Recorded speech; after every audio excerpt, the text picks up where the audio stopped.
북미 대륙 서쪽 해안, 바다 및 수백 년치 에너지가 지금도 조용히 쌓이고 있습니다. 지질학자들은 이걸 두고 이미 한계를 넘었다고 말하는데 우리는 그 위에 도시를 짓고 살고 있는 거거든요. 캘리포니아의 비건이 무섭다고요? 그건 진짜 사건의 예고편에 불과합니다. 진짜 재앙은 그보다 훨씬 더 북쪽에서 조용히 그리고 확실하게 준비되고 있거든요. 오늘 그 이야기를 제대로 해보겠습니다.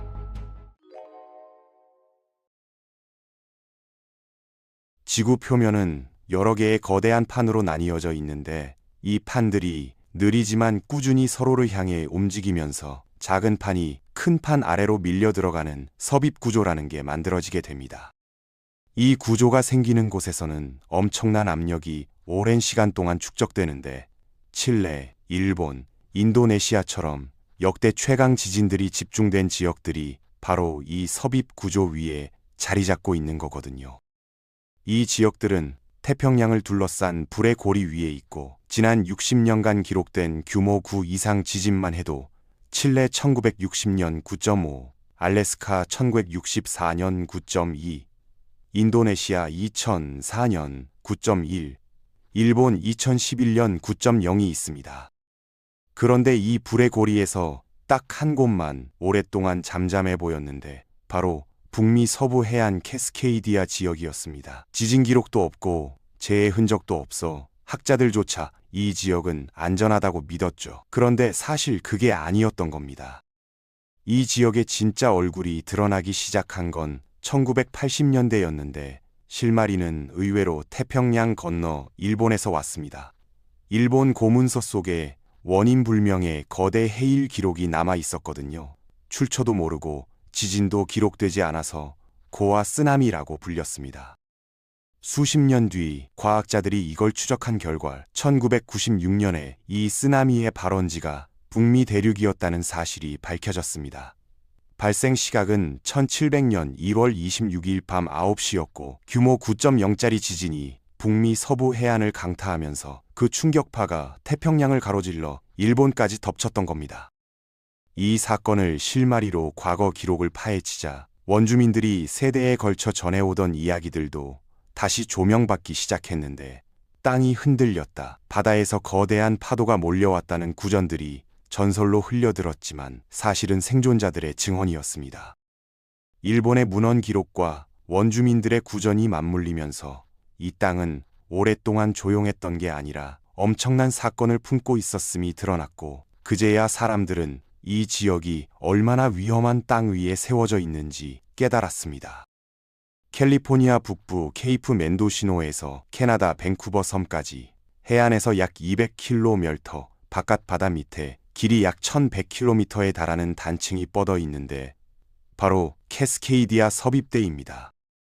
이 단층 아래에서 후안대 푸카판과 고르다 판이 북미판 아래로 밀려 들어가고 있고 지금도 판들은 서로를 향해 움직이고 있지만 맞닿은 면에서는 마찰로 인해 꼼짝 못하고 잠겨 있는 상태거든요. 에너지가 해소되는 게 아니라 계속 쌓이고 있다는 뜻입니다. 지질학자들은 바다 밑 퇴적층을 분석해서 과거 지진의 흔적을 추적했는데 강한 지진이 발생하면 해저 지형이 흔들리면서 거친 모래와 흙이 대륙 경사면을 따라 흘러내려 탕류암이라는 특별한 퇴적층을 만들거든요. 이 탕류암은 일반 퇴적물과 확연히 구분되고 방사성 탄소 연대 측정으로 나이를 재보면 대형 지진이 언제 있었는지 꽤 정확하게 추정할 수 있습니다. 이렇게 확인된 결과 지난 1만 년 동안 이 지역에서 적어도 41번의 대형 지진이 발생했습니다. 1만을 41로 나누면 241이 나오는데 이게 바로 캐스케이디아의 평균 재발 주기입니다. 241년에 한 번꼴로 대규모 파열이 반복됐다는 뜻인데 이 숫자가 왜 무서운지는 지금부터 설명드리겠습니다. 마지막 사건이 1700년이었으니 지금까지 325년이 흘렀고 평균 재발 주기인 241년을 이미 80년 이상 초과해버린 상황이지만 지진은 평균대로 움직이지 않기 때문에 이게 바로 내일 일어날 것이라고 단정할 수는 없습니다.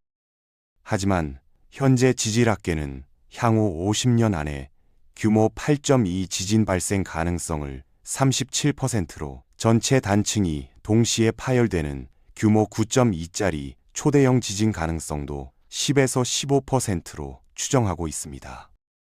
그 순간이 오면 북미 대륙 서쪽 끝이 스프링처럼 튀어오르면서 수백 년간 눌러왔던 에너지가 한꺼번에 터지는데, 해안에는 우선 규모 7에서 8 사이의 격렬한 흔들림이 먼저 도달하고 캘리포니아 북부에서 캐나다까지 해안선 전체가 적어도 2m 이상 가라앉습니다. 동시에 내륙 방향으로 10에서 30m씩 이동하게 되는데, 이 흔들림만으로도 오래된 건물들은 무너지고 다리가 끊기며 집안 액상화 현상이 일어납니다.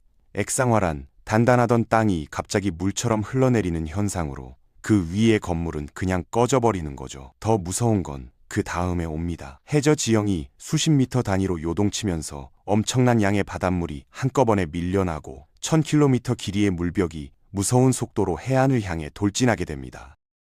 지진 시작으로부터 평균 15분 뒤에 첫 파도가 해안을 덮치는데, 파고는 일반적으로 9에서 12m만 지형에 따라 30m까지 치솟을 수 있고, 많은 지점에서 내륙으로 20km까지 침수가 이어질 수 있습니다. 그 속도와 규모 앞에서 15분은 너무나 짧습니다.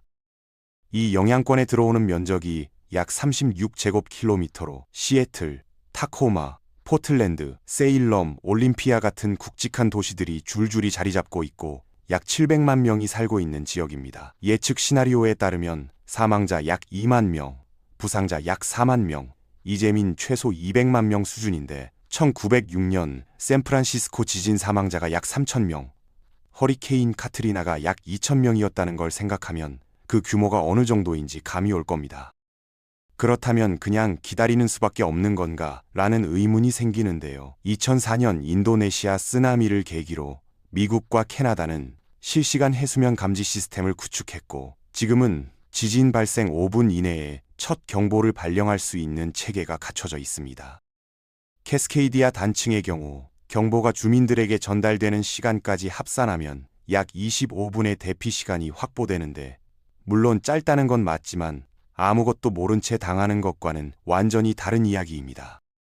일부 도시들은 이미 지진 대비 건축 기준을 강화하고 대피 경로 표지판을 설치하는 작업도 진행 중이지만, 아직도 많은 건물, 다리, 기반 시설들이 이 수준의 재해를 버텨낼 준비가 되어 있지 않은 상태거든요. 캘리포니아 비권은 영화와 언론 덕분에 세상 사람들이 다 알고 있지만, 그보다 훨씬 강력한 사건이 준비되고 있는 캐스케이디아에 대해서는 아직도 모르는 사람들이 훨씬 많은 게 현실입니다. 캐스케이디아 단층은 말이 없습니다. 흔들리지도 경고하지도 않으며 그냥 쌓기만 합니다. 325년째 쌓고 있습니다. 언제 터질지는 아무도 모르지만 터진다는 것만큼은 지질학적으로 거의 확실합니다.